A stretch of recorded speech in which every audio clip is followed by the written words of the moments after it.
This video is going to be a brief overview for teachers on how to complete grading assignments during marking period 5 based on the board-approved grading policy. So I've logged into a teacher account and I'm going to access the classroom gradebook through the Enter Classroom Grading entry point. You can select on a course section.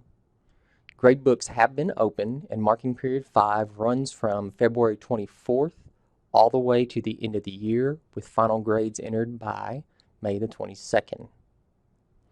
This means that grades from February 24th through March the 6th, the 2 weeks that we had prior to spring break that were already in the system, are there.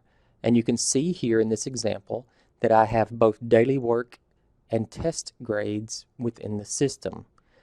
Based on our new grading policy, all assignments will be weighted under the same weight, so we're going to only utilize the daily work category for the entire marking period 5.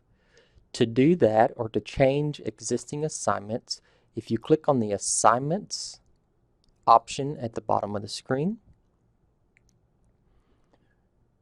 choose the appropriate course section from the drop-down menu, and you go to your category option and you can select and change those grades that were in under different categories to daily work, so that all categories will read daily work for the entire marking period 5.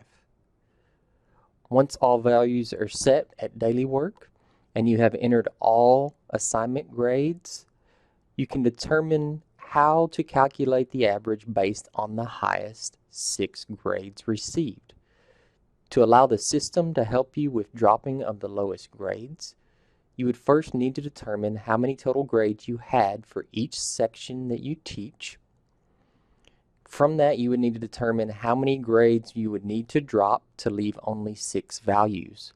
Once you determine that number, if you go to your gradebook course section tab, you're going to click on the daily work category name under your gradebook course section. And here we're going to be entering a value in the drop low cell. What we need to do is determine how many grades that you have for the entire marking period 5. And from that, you need to determine how many grades you would need to be dropped to leave you with the 6 highest grades for your average calculation. By using the system to help with this calculation, all grades that are in the gradebook will be retained for the entire marking period for documentation, as well as you'll be able to see those assignments that were left as incompletes or zeros. So for example, if you had a total of 12 grades for marking period 5, that means you would need to drop the 6 lowest grades to be left with your 6 highest to complete the average. So here in drop low, you would place a 6, and now your course section is set up to calculate the average based on the 6 highest grades. You're going to go through each course section, determining the number of grades complete for each, and then set your drop low value in the same manner for each course section to calculate your average. Once you've set this value on all of your course sections, the system will assist you with the calculation. And again, all this would need to be done just prior to running your report card grades once you've entered all of your completed assignments.